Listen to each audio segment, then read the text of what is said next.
I think I always loved movies from the very beginning. My father gets a 16 mm copy of King Kong and projects this film when I'm 4 years old. So, like many people, I saw King Kong first and was very inspired as a child. I loved Ray Harryhausen. I spent many years when I was very young making tiny little sets with the Super 8 camera with stop motion dinosaurs and trying to make glass paintings. And so when I was small, I was already playing with these ideas and wanting very much to make monster movies. Like many people, I was hugely influenced by famous monsters of filmland, Forrest J. Ackerman. These things were things that made me very happy when I was 5, 6, 7 years old. My room was a collection of Aurora monster model kits. I was the classic creepy kid at school. And then I tried to study anthropology originally. I wanted to be more of a career academic, but because I was growing up in South Africa, this was a problem. Increasingly, there were problems with the authorities because I was interested in African culture, African magic, and also in horror movies. I was more and more in conflict with the government. They saw I had long hair and a camera. This was a problem for the apartheid South Africans because, plainly, people with long hair and rock and roll T-shirts and cameras were the enemy to the South African police. So this forced me to become politicized. I think it was the point when they banned the Rocky Horror Picture Show, they banned The Howling by Joe Dante, they banned Scanners by David Cronenberg, they banned The Exorcist. Many even my comic books became illegal at one point in South Africa, and this made me I became politicized as a result. I came into conflict with them. Then at the time of the Angolan Bush War, I had to leave the country. I became active in the Committee on South African War Resistors, trying to smuggle people out of the country. And I ended up in London. Through a series of events, I ended up getting political asylum. I got a British passport. The only thing I knew about was making these crazy movies. My academic qualifications meant nothing in England. There was no chance of continuing down this line, but instead I had many crazy films of mad things happening, and as a result I got a job in the music business making cheap music videos. So for many years I was making every month 1 or 2 music videos to pay the rent, and for many different bands, and doing album covers. And over a period of years, this got me into a situation where eventually I was able to make the first feature film.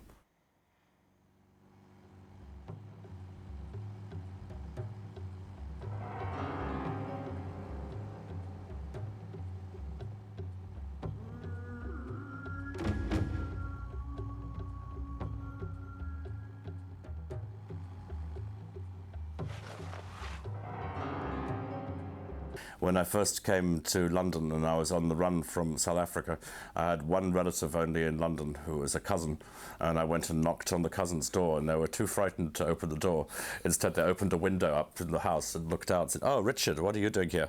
Then they said, "Well, maybe now is not a good time. Come back next week and we have lunch." So my family were not helpful, and I had no idea what to do. I was in North London and no money, and I didn't want to afford to get a hotel. And I saw there was a cinema, the Scala Cinema, that was doing an all-night movie show. And I thought, okay, this is very cheap. For maybe £3.50 I could sleep in the cinema. And I go into the cinema, and in one sitting, in that first time round, I saw in a continuous all-day, all-night screening, for the very first time in my life, I saw Bird of the Crystal Plumage, plus Cat o' Nine Tails, plus Four Flies in Grey Velvet, plus Deep Red, plus Suspiria, plus Inferno, plus Tenebrae. And I came out the next morning completely changed. I realized this is what's happening in the outside world. This is what I want to do with my life. And it was a life-altering experience. I saw the culture that I wanted to be part of. And I was very lucky to meet Dario Argento a few weeks later. They were doing a test screening at the same cinema for Phenomena.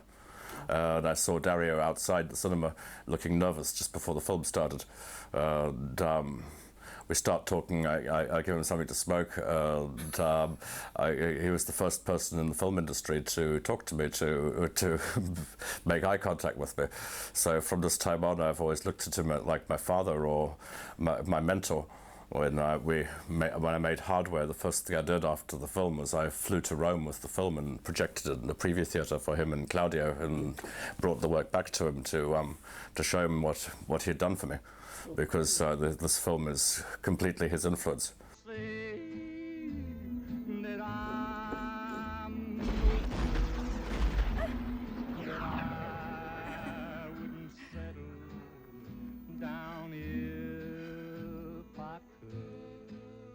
But when that open road starts to call. Well, for a long time I'd been wanting, when I was younger, to make a science fiction movie.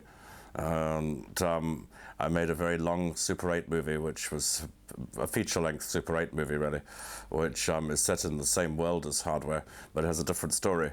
It involves the same exact characters. The girl is a scrap metal sculptress, her boyfriend is a mechanical hand, and the apartment's pretty much the same shades. The neighbor is the same. There's just no cyborg. It's not an action movie. It's more like the John Huston movie Fat City. It's a really depressing movie about the futility of living in the future. All the characters are miserable and depressed, and none of them have any hope. They've all got cancer and radiation issues, and it was a very depressing teenage movie that I made on Super 8. And with the different music videos, I kept returning to this near future world, so it became more and more detailed, and I'd written various screenplays which were too expensive to get made. Films which often involved space travel or the commercial exploitation of space. I always imagined that there would be a commercial space program, but they would never get out of the solar system. That this would all be to do with satellite maintenance and with getting rid of toxic nuclear waste and shipping it off-world to throw it into the sun or whatever. So it was a very grungy, not very Star Trek or Star Wars kind of version of the future that I'd been working on for a number of years. And when I gave out these scripts to different producers, of course, people were always telling me, no, it's not possible. You can't make a movie this scale. It cannot be done in this industry in the current state. So after watching all these films, and what was then also fashionable, of course, was Alien and Terminator, all the producers were saying the same thing, that if you could make an action movie or you could put a monster in the situation, then we could maybe think differently. So I watched Stage Fright. I think, okay, we have to make something cheap. This is the answer. We will put it in one location, like the cinema in Demons or the theater, that will have the characters locked in one building. It can still be the future, but we keep it confined in a single apartment, and then we put a monster in the apartment with the characters, and we make a more traditional monster movie plotline. And by making it futuristic, it meant that we could use ideas from the slasher films.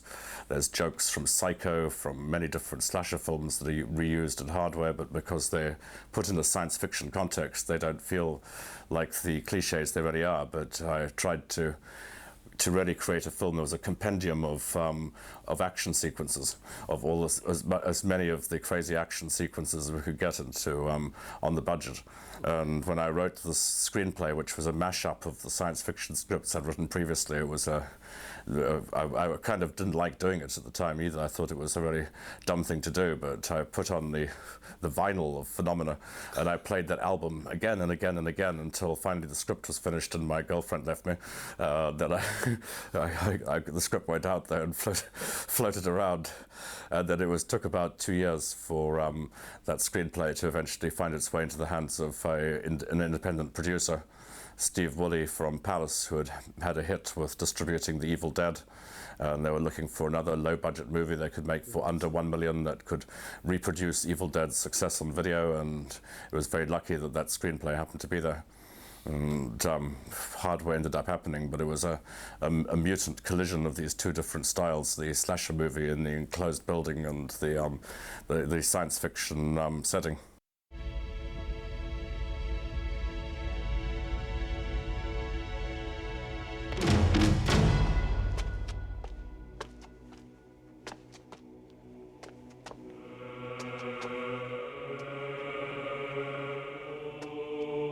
Yeah, he does some great work in the end.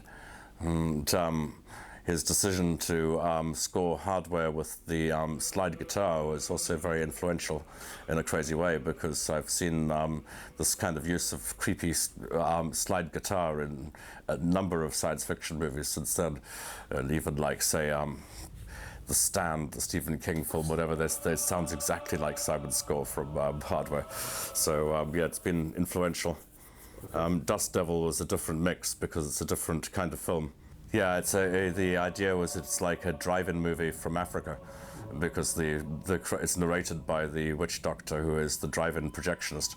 So the movie's like a collision of a western with a police procedural movie, with a horror movie, with a road movie, romance. It keeps changing genre. So the score is much more Morricone influenced.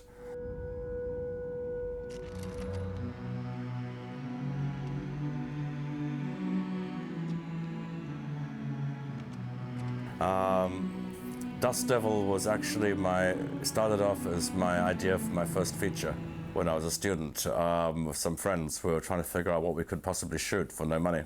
And we thought up a plot which was, okay, what if there's a girl driving across the desert in the car and she picks up a killer?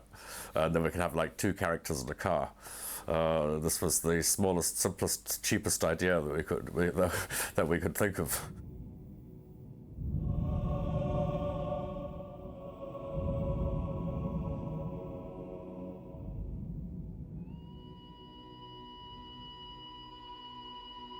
Yeah, this was when we were teenagers, and it was that we were trying to figure out what we could do, and we started shooting on 16mm. There is a 16mm version of Dust Devil, just like there is a Super 8 version of Hardware that we started doing. Would have been about 40 minutes long, but when it came to making the feature-length script, eventually I added more subplots with the police and other characters to make it into a bigger movie. But really, it was the simplest, in a way, stupidest idea I could think of at the time. I had no intention of making the film later, but a number of things happened after Hardware.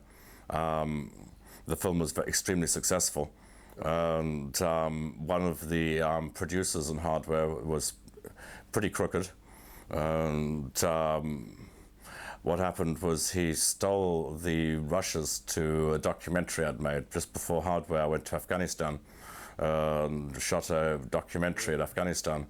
I didn't have the money to edit it, and I was able to get the rushes transferred and to do it tele-sunny, but I had to go make Hardware before I could get enough money to complete the documentary. And while I was making Hardware, the producer found out about this and went to the facilities house and took all of the negative. And then at the end of Hardware said, okay, if you want to see your negative again, you have to sign me the rights to the script. And it was the Dust Devil script, which had been lying around for about 10, 15 years. I thought, okay, I don't want to make this movie. It's not important to me. I will sign you the rights to the script in return for getting my negative back, which is how that happened. And he thought, okay, now Silence of the Lambs was a hit, just like Alien and Terminator had been a hit before. This has got a serial killer in it. Maybe this can be commercial. Of course, it's not a very commercial script. It's a very strange movie set in an exotic location, and not a very good commercial choice for the producer. But through a number of reasons, Dust Devil came to life after Hardware and started to become a real movie.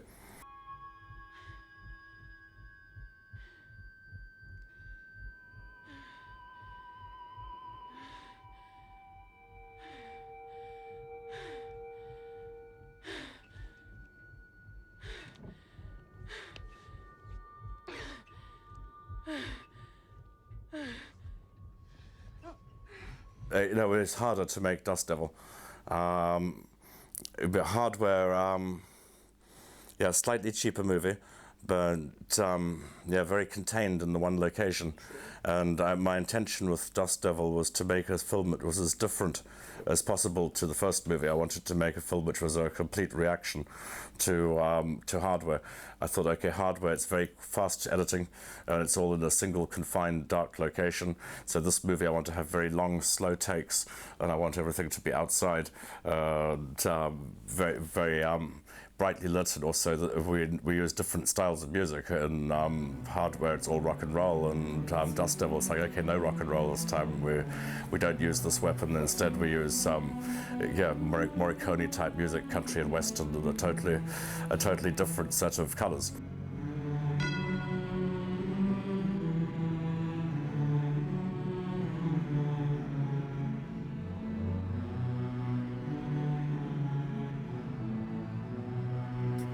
Yeah, the main problem on Dust Devil was that the production company making the film was forced into bankruptcy partway through the movie, which was nothing to do with us. It was a takeover bid by Polygram, a big corporate power that took over Palace Films. Palace at that time had the rights to Reservoir Dogs and The Player and I think Howard's End and The Crying Game. And Polygram wanted to take control of their catalogue and took advantage of some financial skullduggery by Palace, where Palace didn't have the money that they were supposed to have, and Polygram got them legally, took over their company, and partway through the movie, the production company vanished, and then most of our budget vanished. So it started off being a bigger movie. By the end of the shoot, there were only 8 people left on the crew, and we were tearing out scenes that we couldn't shoot, left, right, and center.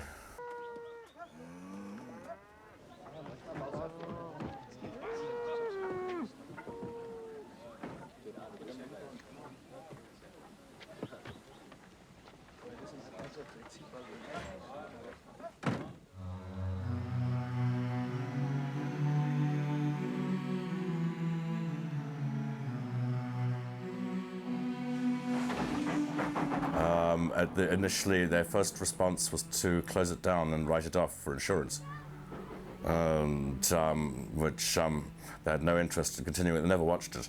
And at the end of the film, even though we managed to more or less complete shooting, there were a lot of scenes that were never shot, and we had to shoot different things instead. All the action vanished from the movie.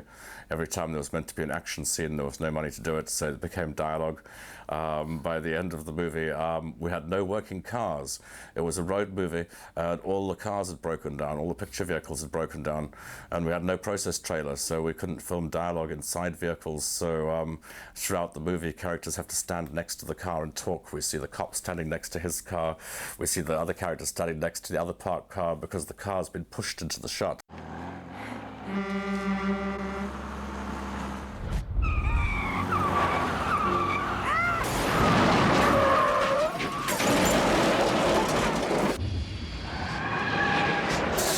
By the end, it was to shoot enough to be able to edit it was getting very tricky.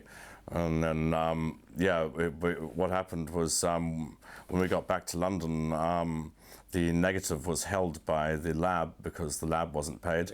The sound was held by Delane Lee, by the sound house. All the picture elements were held by different people. The company responsible was bankrupt. There was no one to pay for post-production. And Polygram essentially just wrote it off, and it stayed like that for about 4 years. There was a period of time where Dust Devil was lost, and all the elements were held by different people. And we just accepted that this is a disaster, it will never be finished. And I accepted it and started to try and move on in my life. And I think it was about 3 years afterwards. And I went to a triple bill at a cinema of, it was Once Upon a Time in the West, plus Pat Garrett and Billy the Kid, plus The Wild Bunch. And I think I was on LSD at the time.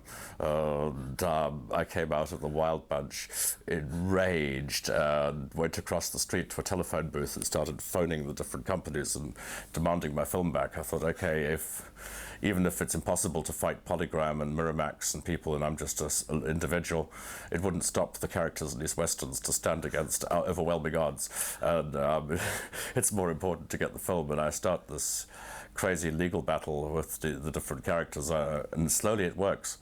It took some time. I went to the original investors of the movie, to Channel 4 Television and the Berliner Bank, and I essentially said to David Orkin at Channel 4, if you want any return on your investment, you have to authorize me to act on your behalf, to try to go and find the original elements. And eventually we did. We managed to get the neg, we managed to get the sound, then I had to, it was like that film Tucker, the Francis Ford Coppola film, where we knew that we had to make one married answer print until we could cut the neg and we could produce a single print of the movie, a married answer print. The film would not exist. We had to get to that stage where we could print the damn thing. Then once we had the print, we could telecine it, and then we could make video copies, and the thing could exist. But getting it, like making the one car in Tucker, the whole effort was directed towards getting that the one print that we could afford to make. Eventually that one print was made.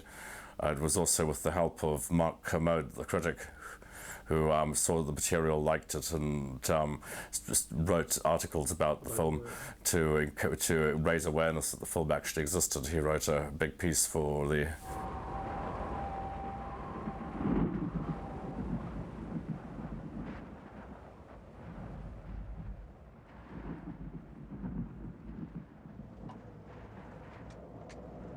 Yeah, it's a very different version. This is because Miramax also tried to find some way of getting their money back.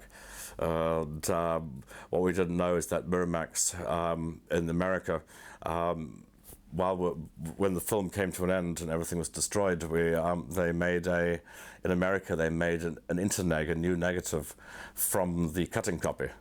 Okay. So they had a version which wasn't coming from the rushes, but was coming from the assembly of the film that we had at that time, and they made another neg from there, and then without any of us knowing about it, they got another editor to complete the version they cut from the cutting copy. It's about at least half an hour shorter. The other one, it's missing a lot of scenes, and it's pretty incomprehensible. But and I think it was the guy who'd done Hellraiser 2 for Miramax, Tony Randall, I think his name was, put it together as a favor for Miramax, and created another version of Dust Devil, which did the film a lot of damage, because it's for me was completely incomprehensible. It didn't make any kind of sense as a story anymore. So that was a problem, and it took years to not only get the original one out, but to also destroy the other version. We had to gradually wipe out different copies of the other version to make certain that there was only one negative in the end, and that there was only one master. Sometimes it's like this wind is blowing inside my head. Like my skull just might blow apart to let it out. I give my life for a quiet corner of the earth. But this wind, it keeps blowing me on and on. To the edge of eternity and beyond.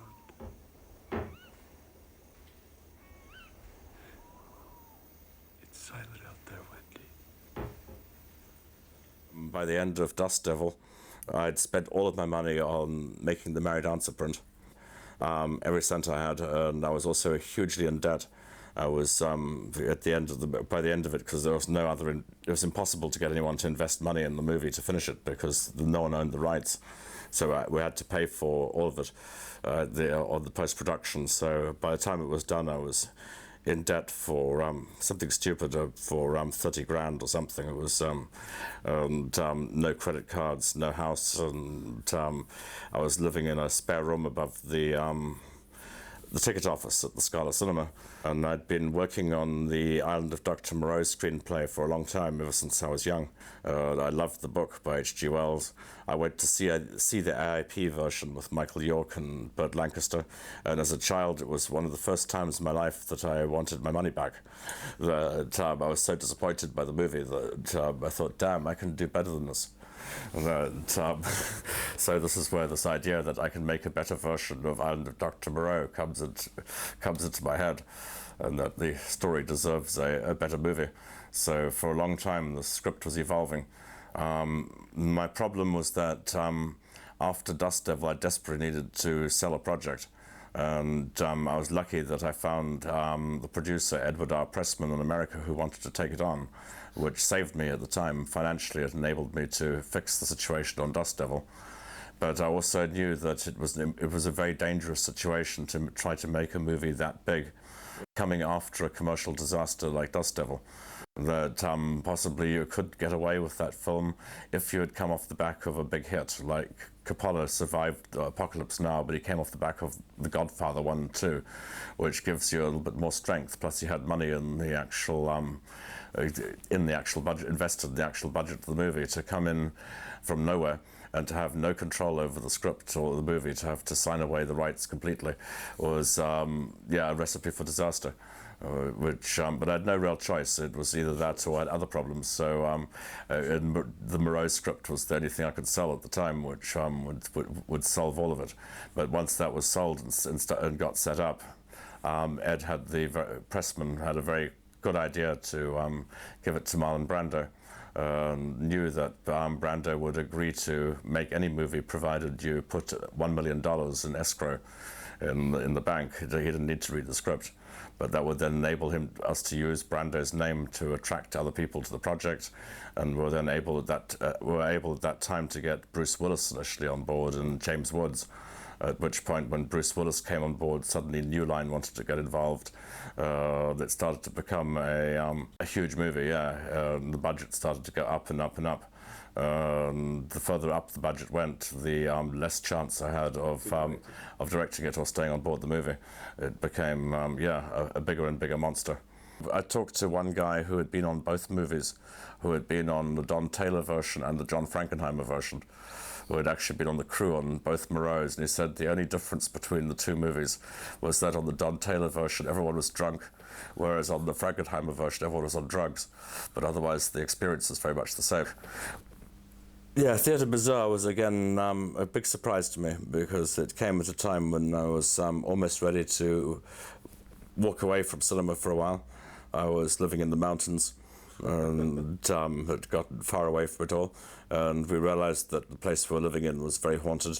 There was a lot of witchcraft going on, and it had a very Lovecraftian feeling about it. So we started to try to write a short film that would be, to think of a short movie that could be made around where we were living. Again, something very cheap. Crazily enough, the script for the segment we did for Theatre Bizarre, the Mother of Toad segment, the script was dictated by a Ouija board. We bought a Ouija board at a Toys R Us store, like communicating with the spirits or whatever. The Ouija, we said, what should we do? And the Ouija board said, Mother of Toads. We thought, okay, what's that? And the Ouija board gave us the whole fucking plot. It told us, like, okay, it must start with two Americans in the marketplace buying earrings, etc. And we got the whole story dictated from the... We wrote down the script. It was maybe 20 pages, and the initial idea was to try and shoot it as a home movie. And then David Gregory was putting together the anthology movie Theatre Bizarre, and we gave him a copy of the script. He said, great, okay, we'll do it. And the segment was shot for 20 grand. Each segment in Theatre Bizarre is shot for only 20 grand. We had a 5-day shooting schedule. It was the same kind of money we would shoot a music video. It was 5 days. It rained for 3 of the 5 days very heavily, so it was... Another curious detail was that where I live now, and this is part of the documentary, but close to where I'm living there is a local sorcerer who is one of the main characters in the documentary, who really has been living there 30 years, and he is a very, very strange man. When I first started becoming aware of this guy living out there, I noticed that there were box covers, DVD box covers of Lucio Fulci movies hanging from the trees out in the countryside. That someone had been hanging up these giallo posters and these Fulci pictures, and always altered with strange alterations made to the box covers, with little designs and magical symbols and things drawn on them. And this drew me to the sorcerer guy who believes, as in the documentary, that one of the gates of hell is there, that he was trying to warn people about the gates of hell by hanging the Fulci box covers as warning signs on the trees. Then, we're seeing all these images of Catriona MacColl and Fulci with strange occult symbols and things drawn on them all around his house and on the trees. We thought, okay, we must shoot the film here. We must also get Catriona MacColl to come, because it's over one of the gates of hell, and it's just too perfect. So all my life I've been interested in the supernatural, in the genre, but it was only 4 years ago that things happened that proved to me that it exists. Possibly the fault of Dario for Suspiria and Inferno, but now I'm in a situation where I have to believe it, where for a long time I was skeptical or just interested. And at a point in time, which the film discusses, it became clear to me that there was some truth to it. That I started to believe in the existence of the supernatural, which changes my life. But and if you know that these things exist, or one is given proof of it, I feel honor bound to say something about it, because it's to just not mention it would seem also wrong, to take it to the grave.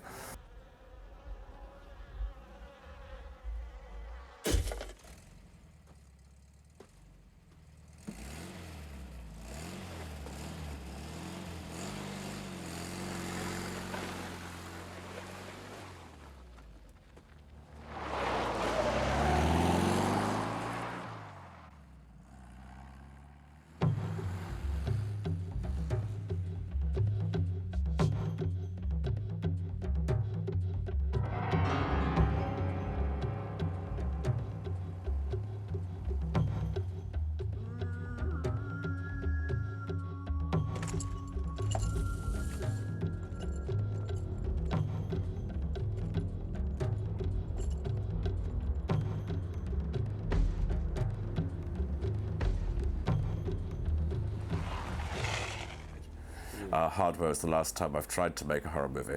Dust Devil, I was trying to make a different kind of film from Hardware. I haven't actually, ever since then, gone back to try to make a genuinely scary movie. My ambition now and my desire is to not make a comedy, but for the next film, I would very much like to make something which is terrifying. There are two projects which we're developing, because I need always a fallback plan. I never trust that anything for sure will happen. But keeping my fingers crossed, and my intention is, if I am lucky and graced by the gods of independent cinema, I would very much like to make a fully blown horror movie next time. It's in the works.